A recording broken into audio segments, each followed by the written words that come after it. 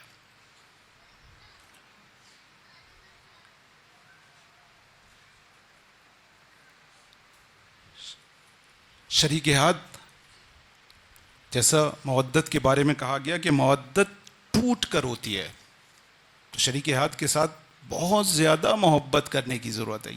یہ تاکید ہے۔ تیسرا فرق مودت اور محبت میں یہ ہے کہ محبت کسی سے بھی ہو سکتی ہے، کہتے ہیں محبت دیوانی ہوتی ہے، کسی سے بھی ہو سکتی ہے، مثلا کسی چیز سے بھی ہو سکتی ہے، کسی جانور سے بھی ہو سکتی ہے، کسی سے بھی ہو سکتی ہے، لیکن مودت ہر ایک سے نہیں ہوتی۔ مودت صرف انسان سے ہوتی، یا خدا سے ہوگی یا انسان سے ہوگی، اور انسان میں بھی مقدس انسان۔ ایک عجیب فرق، محبت دل میں ہو سکتی ہے، یعنی ہو سکتا ہے کسی کو محبت ہو اس کے دل میں ہو، لیکن مودت دل میں نہیں رہتی۔ مودت کا اظہار ہوتا ہے، یا الفاظ سے اظہار ہوتا ہے یا عمل سے اظہار ہوتا ہے۔ مودت کے لیے ضروری ہے، اسی لیے اہل بیت کی محبت نہیں مانگی، مودت مانگی ہے کہ آپ کو اس کا اظہار کرنا ہے، دنیا کو بتانا ہے کہ آپ علی والے ہیں۔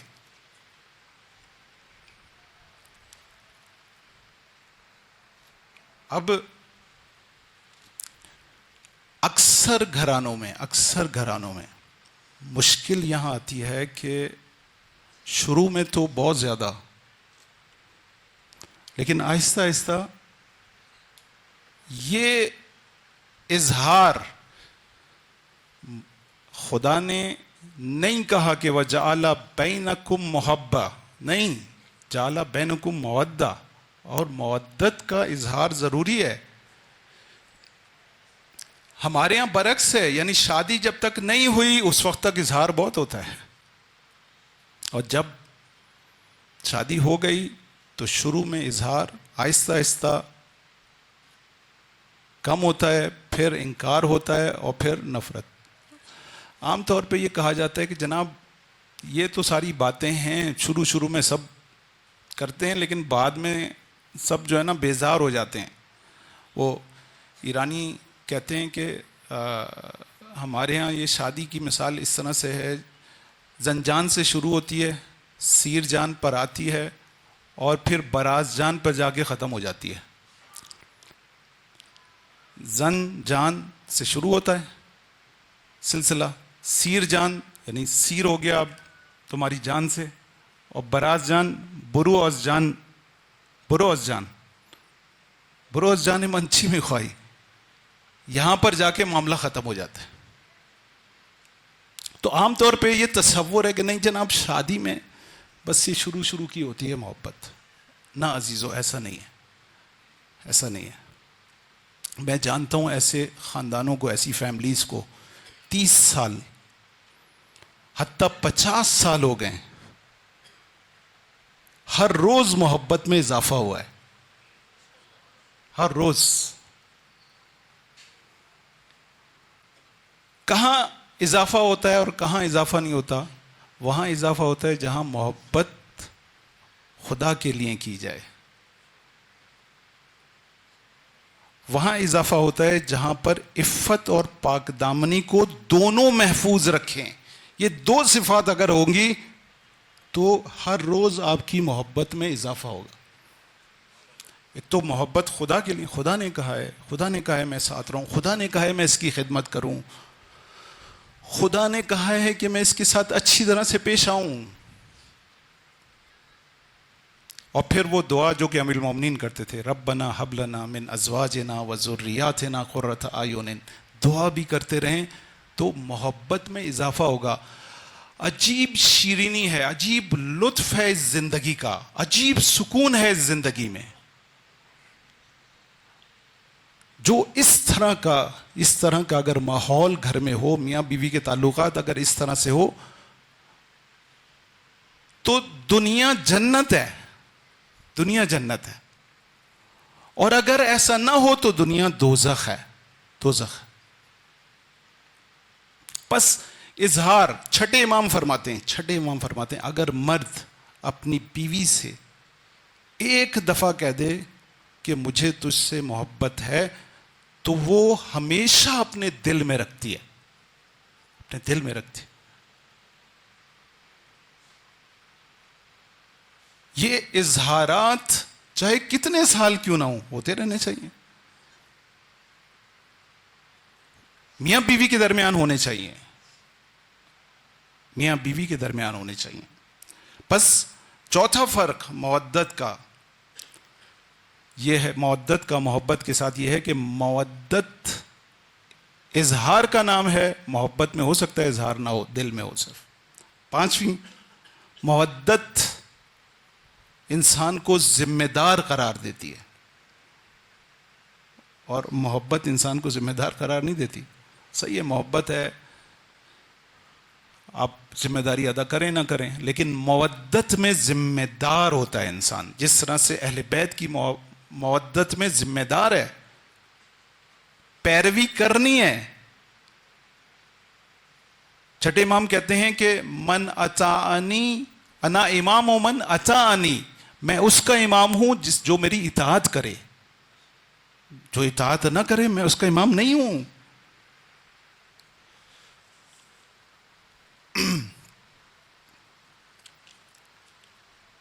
اسی طرح سے شریک حیات سے مودت یعنی ذمہ داری. آپ ایک ذمہ دار شوہر بنیں, غیر ذمہ دار شوہر نہ بنیں. ذمہ دار شوہر جہاں اپنی شدید محبت کا اظہار کرتا ہے وہاں اس کے حقوق بھی ادا کرتا ہے. چھٹا اور آخری فرق محبت اور مودت کا, محبت کسی چیز کی وجہ سے ہوتی ہے, مثلا شکل کی وجہ سے, مثلا شہرت کی وجہ سے, مثلا مال کی وجہ سے, مثلا علم کی وجہ سے. لیکن مودت اس کی ذات سے ہوتی ہے, بے لوث ہوتی ہے, بے لوث ہوتی ہے, خالص ہوتی ہے. بس اگر ہمیں اہل بیت سے مودت کرنی ہے تو بے لوث ہونی چاہیے, مفاد نہیں ہو. اگرچہ چھٹے امام کہتے ہیں اگر نمک بھی مانگنا ہے تو ہمارے وسیلے سے مانگو, لیکن آپ کی مودت اس لیے, وہ جیسے خدا خالق کائنات ہے, اس سے ہمیں محبت کرنی چاہیے. جو کچھ دے دیا ہے اس نے وہ بہت ہے.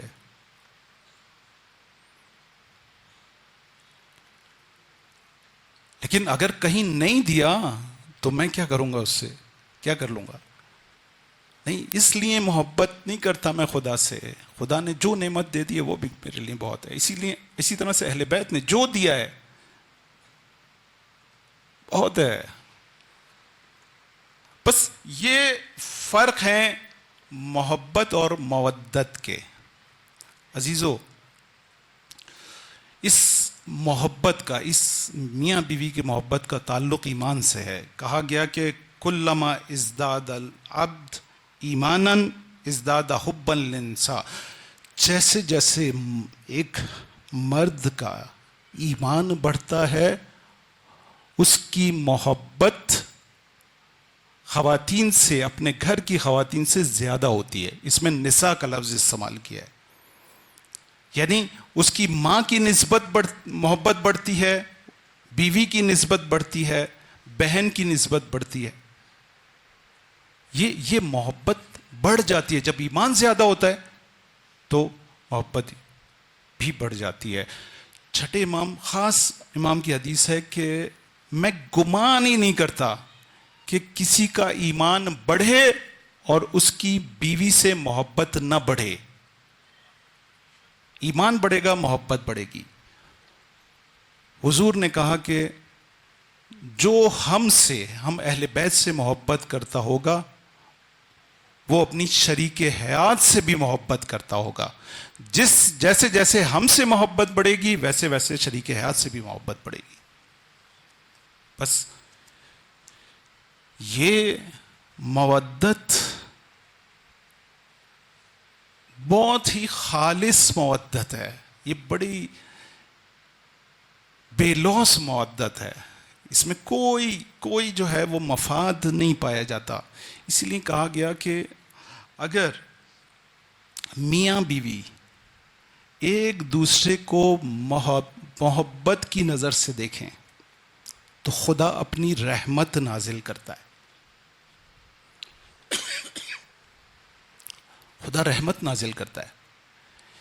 یہ حدیث کا منطوق یہ ہے، یعنی حدیث میں الفاظ جو استعمال ہوئے وہ یہ ہے. اگر اس کا مفہوم نکالیں تو مفہوم یہ ہے کہ اگر میاں بیوی ایک دوسرے سے نفرت کریں گے تو خدا کی رحمت دور ہو جائے گی.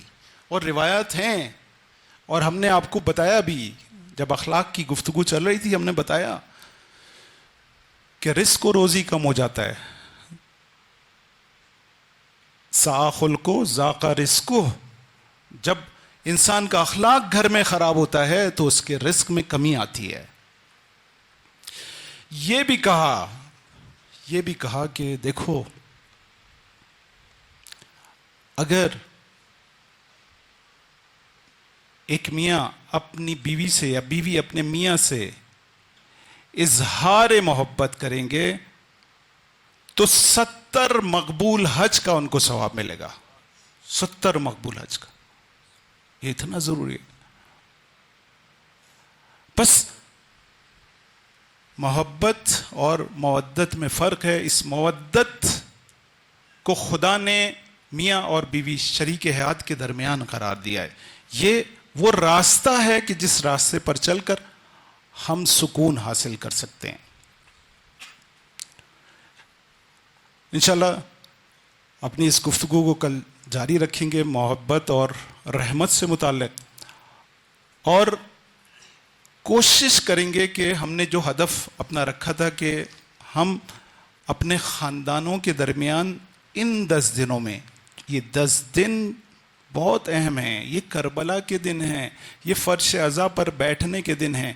یہاں پر خدا کی نظر رحمت ہم پر آتی ہے، خدا ہماری دعائیں قبول کرتا ہے، پنجتن پاک کی نظر عنایت ہماری جانب ہوتی ہیں. سب سے بڑھ کر سید الشہداء اس فرش عزا پر ہمیں دیکھ رہے ہوتے ہیں، ہم سے مخاطب ہوتے ہیں. یہ ساری باتیں میں نے آپ کو پہلی شب میں بیان کی تھی کہ یہ روایات ہیں. تو آئیے ان دنوں میں اپنی گھریلو مشکلات کو حل کرتے ہیں. یہ جو ہم مشکلات میں پھنس گئے ہیں ان کی وجوہات تلاش کریں اور ان وجوہات کو دور کرنے کی کوشش کریں. انشاءاللہ ہم اس فرش عزا سے اپنے گھر کا سکون لے کر جائیں گے. عزیزو، یہ فرش عزا جو کہ ایک مظلوم کی مصیبت میں بچھایا گیا ہے،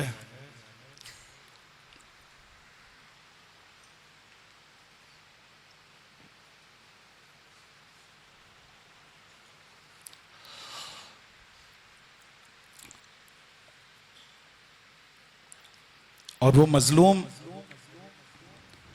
کائنات کا سب سے بڑا مظلوم ہے۔ آج ہم چاہتے ہیں کہ اس مظلوم کے فرزند کا ذکر کریں۔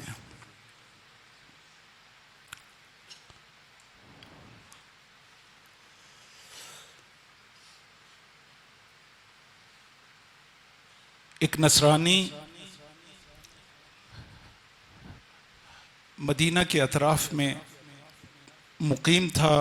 ایک شب میں، رات میں حضرت مسیح کو خواب میں دیکھتا ہے۔ جناب عیسیٰ اس سے کہہ رہے ہیں کہ دیکھو، میری شریعت، میرا دور ختم ہو گیا، اب نبی خاتم کا دور ہے، لہذا تم ان پر ایمان لے آؤ، ان کا کلمہ پڑھو۔ جناب عیسیٰ اس کو کلمہ پڑھاتے ہیں اور وہ حالت خواب میں مسلمان ہو جاتا ہے۔ دوسرے دن صبح اٹھتا ہے اور غور کرتا ہے،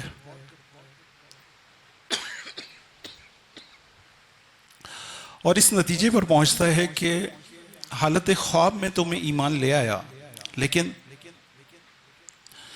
حالت بیداری میں بھی ایمان لانا ضروری ہے، اور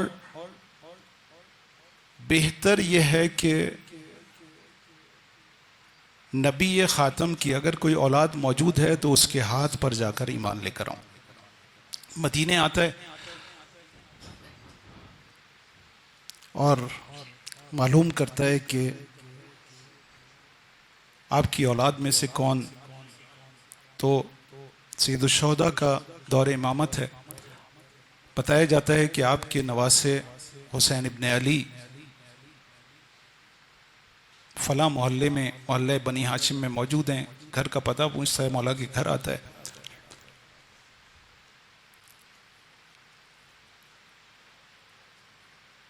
اچھا، اس میں ایک چیز کہ جب جناب عیسیٰ نے کہا کہ نبی خاتم کے ہاتھ پر ایمان لانا ہے، تو کہتا ہے نبی خاتم کون؟ تو کہتا ہے میں ان کو بلاتا ہوں، جناب عیسیٰ کہتے ہیں میں ان کو بلاتا ہوں، تم ان کے ہاتھ پر ایمان لے آؤ۔ حضور تشریف لاتے ہیں، ان کو دیکھتا ہے، بہت ہی نورانی چہرہ، تشریف لاتے ہیں، ان کے ہاتھ پر ایمان لاتا ہے۔ ڈھونڈتا ہوا آتا ہے، مولا امام حسین کے گھر پہ آتا ہے اور مولا سے پورا اپنا خواب بیان کرتا ہے۔ کہتا ہے کہ میں آپ کے ہاتھ پر ایمان لانا چاہتا ہوں۔ مولا اس کو کلمہ پڑھواتے ہیں، مسلمان ہو جاتا ہے۔ یہ کربلا کے بعد یعنی 61 ہجری سے قریب قریب کا دور ہے، یعنی 60 یا 59 ہجری کا وقت ہے۔ اتنے میں دروازہ کھلتا ہے اور جناب علی اکبر دروازے سے داخل ہوتے ہیں۔ جیسے ہی اس کی نظر جناب علی اکبر پر پڑتی ہے، کہتا ہے، کھڑا ہو جاتا ہے، کہتا ہے کہ وہ جو کل رات کو آئے تھے وہ یہی تھے۔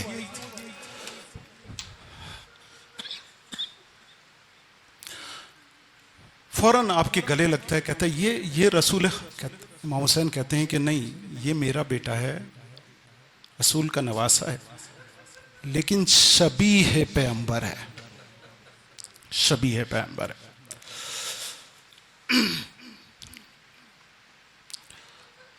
اس کو بٹھاتے ہیں آرام سے، تعجب ہے اس، کہتا ہے اتنی شباہت، اتنی شباہت۔ مولا بٹھاتے ہیں، اس کی تواضع کرتے ہیں، پھر مولا سے ایک سوال کرتے ہیں، کہتے ہیں اگر تیرا ایسا بیٹا ہو اور اس کے پیر میں کانٹا چبھ جائے تو تیری کیا حالت ہوگی؟ کہتا ہے میں مر جاؤں گا۔ مولا فوراً سر پیٹتے ہیں، ہے اکبر کربلا کا میدان ہوگا، تیر ہوں گے، تلواریں ہوں گی، نیزے ہوں گی، اور تیرے جسم ہوگا۔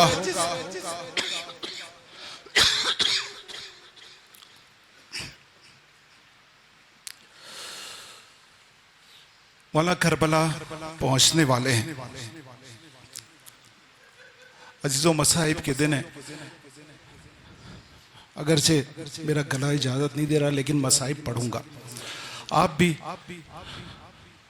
سکون سے بیٹھیں اور آج مولا علی اکبر کے مصائب پڑھیں گے۔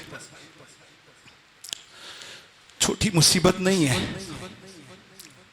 جوان کا غم بہت بڑا غم ہے، بہت بڑا غم ہے۔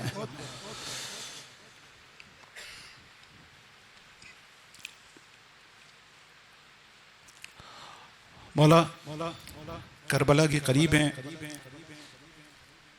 مولا سواری پر ہیں اور جناب علی اکبر نے باغ پکڑی ہوئی ہے سواری کی، پیدل چل رہے ہیں اور مولا سوار ہیں۔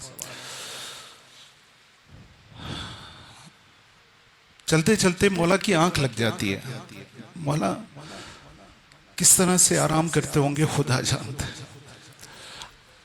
سواری پہ مولا کی آنکھ لگ جاتی ہے اور ایک دم آنکھ کھلتی ہے، کہتے ہیں انا للہ و انا الیہ راجعون۔ جناب علی اکبر پوچھتے ہیں بابا کیا ہوا؟ کہا کہ میں آنکھ لگ گئی تھی، حالت خواب میں میں نے دیکھا کہ کوئی آواز دے رہا ہے کہ یہ کاروان آگے آگے چل رہا ہے اور ان کے پیچھے پیچھے موت چل رہی ہے۔ ایک دم میری آنکھ کھلی اور میں نے کہا کلمہ استرجاع پڑھا، انا للہ و انا الیہ راجعون۔ اسی وقت جناب علی اصغر نے ایک سوال کیا، السنا علی الحق، بابا کیا ہم حق پر نہیں ہیں؟ مولا نے کہا علی اکبر ہم ہی حق پر ہیں۔ کہا کہ بابا اگر ہم حق پر ہیں تو موت سے کیا خوف، ہم موت پر جا پڑیں یا موت ہم پر آ پڑے۔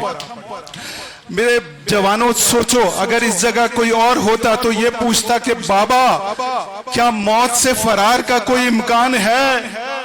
اگر یہ موت ہمارے پیچھے پیچھے چل رہی ہے تو چلیں اس سے فرار کا کوئی راستہ نکالتے ہیں۔ لیکن یہ جوان بنی ہاشم ہے، یہ کہہ رہے کہ اگر ہم حق پر ہیں تو اس سے کیا فرق پڑتا ہے۔ روز عاشور آیا، عاشور کا آغاز علی اکبر کی اذان سے ہوتا ہے۔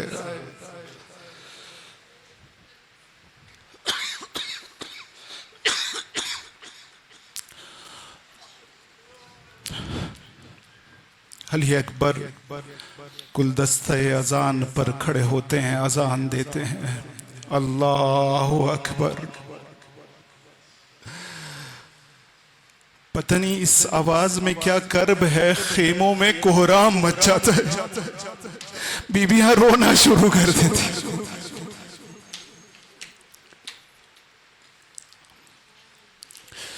جنگ شروع ہوتی ہے، جنگ شروع ہوتی ہے، اصحاب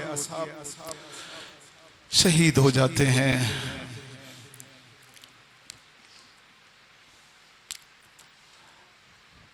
اصحاب کے بعد ایک روایت یہ ہے کہ سب سے پہلے جناب علی اکبر آتے ہیں، اور بعض روایتوں میں یہ ہے کہ مولا نے سب سے پہلے علی اکبر کو بھیجا ہے، دونوں روایت۔ آتے ہیں اور کہتے ہیں کہ بابا میں جنگ پر جانا چاہتا ہوں، تاریخ گواہ ہے جو بھی آیا ہے، چاہے صحابی ہو یا بنی ہاشم کا جوان ہو، جو بھی آیا ہے، مولا نے پہلے منع کیا ہے۔ لیکن جب علی اکبر نے آ کے کہا کہ بابا میں جانا چاہتا ہوں، مولا نے کہا تقدم ولد، میرے بیٹے جاؤ جاؤ جاؤ تمہارا باپ تمہیں اجازت دیتا ہے۔ جناب علی اکبر کو خیمے میں لے کر آتے ہیں، اپنے ہاتھوں سے تیار کرتے۔ عزیزوں کبھی دیکھا ہے کہ جب کوئی جوان دولہا بن رہا ہوتا ہے تو اس کا باپ اسے تیار کر رہا ہوتا ہے؟ ارے یہ کیسا باپ ہے اپنے جوان بیٹے کو مرنے کے لیے تیار کر۔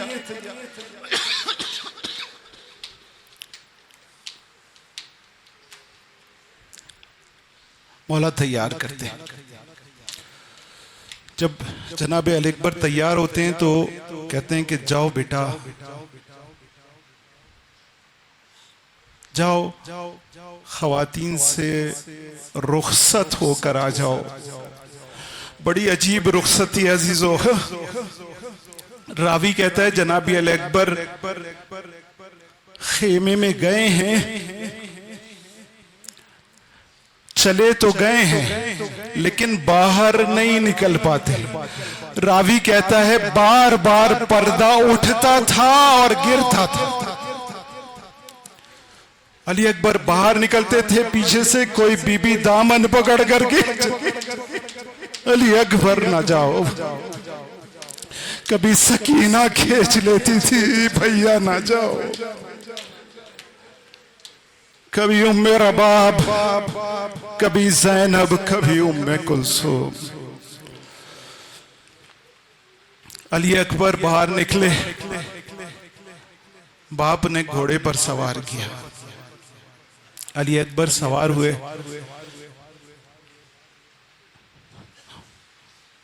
باپ نے آسمان کی طرف ہاتھ بلند کیے، اے خدا گواہ رہنا، اب میں جس جوان کو میدان جنگ میں بھیج رہا ہوں وہ منطق میں، وہ خلق میں اور خلق میں، وہ شکل میں اور سیرت میں تیرے نبی کے مشابہ تھا۔ اے خدا جب کبھی ہمیں تیرے نبی کی یاد آتی تھی علی اکبر کو دیکھ لیا کرتے،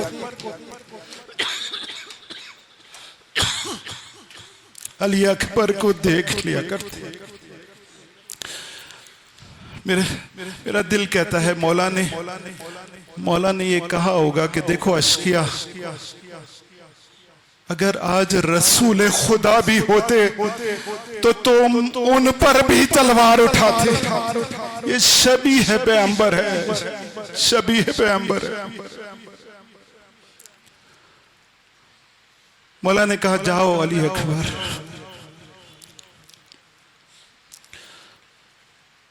علی اکبر نے آخری دفعہ مڑ کر دیکھا، مولا نے حسرت بھری نظر علی اکبر پہ کی، کہا بیٹا جاؤ،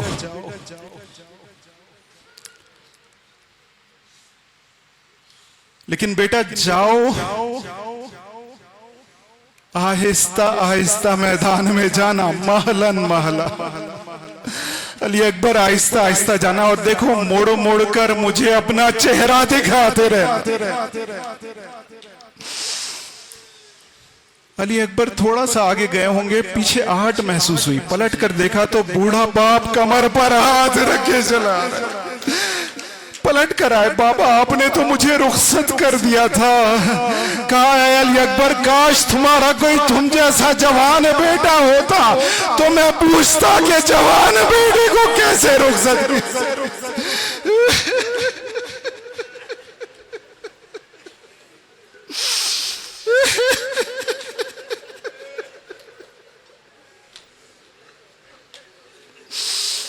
اجرکم علی اللہ،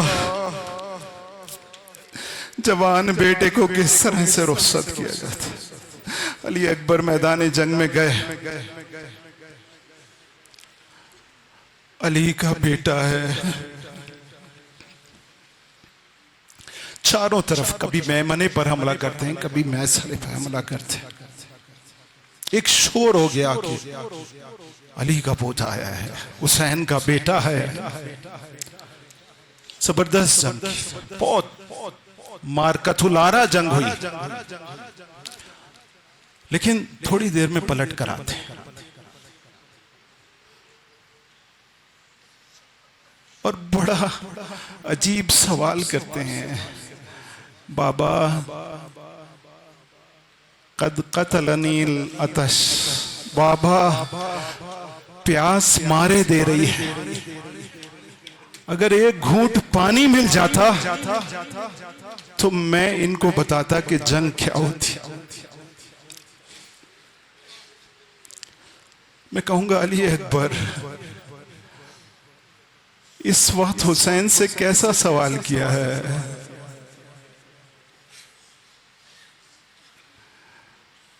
ارے یہ باپ اتنا مظلوم ہے کہ اپنے جوان بیٹے کی آخری خواہش بھی پورا نہیں کر سکتا۔ کہتے ہیں بیٹا علی اکبر جاؤ، تمہیں تمہارے جد رسول خدا کوثر سے سیراب کرے۔ جناب علی اکبر دوبارہ جاتے ہیں، جنگ کرتے ہیں، ایک شقی پشت سے تیر چلاتا ہے، گردن پر آ کر لگتا ہے۔ راوی کہتا ہے جناب علی اکبر اس تیر کو پیچھے سے پکڑتے ہیں اور کھینچ کے نکال لیتے ہیں، ایک خون کا فوارہ نکل کے۔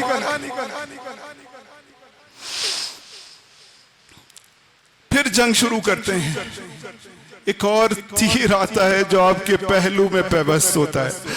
اب علی اکبر سواری کے گلے میں باہیں ڈال دیتے ہیں، سواری میدان میں لے جاتی ہے، جس کے ہاتھ میں جو ہے، کوئی تلوار مارتا ہے، کوئی نیزہ مارتا ہے، کوئی تیر چلاتا ہے۔ راوی کہتا ہے علی اکبر اربن اربا، ٹکڑے ٹکڑے ہو گئے۔ ارے علی اکبر زمین پر آتے ہیں اور پکارتے ہیں یا بچا ادرکنی، اے بابا میری مدد کو آئیے، بوڑھا باپ یا علی کہتا ہوا میدان میں آتا ہے، سواری سے اتر جاتے ہیں۔ راوی کہتا ہے چار زانو میدان میں چلتے ہوئے آتے ہیں، کہتے ہیں علی اکبر آواز دو، تیرے باپ کو کچھ نظر نہیں آتا۔ علی اکبر کے سرانے پہنچتے ہیں، دیکھتے ہیں علی اکبر نے اپنے سینے پہ ہاتھ رکھا ہوا ہے، ہاتھ ہٹاتے ہیں، دیکھتے ہیں علی سینے میں پیوست ٹوٹ گئی ہے۔ ارے وارث ابراہیم کھڑا ہوتا ہے، اس علی پر ہاتھ رکھتا ہے، ارے کھینچتا ہے، علی اکبر کا کلیجہ باہر آ جاتا ہے، علی اکبر کی روح پرواز کر جاتی ہے۔ ارے میں کہوں گا ابراہیم تم اسماعیل کو ذبح نہیں کر سکے، ارے حسین نے اپنے اسماعیل کو خدا کی بارگاہ میں دے دیا۔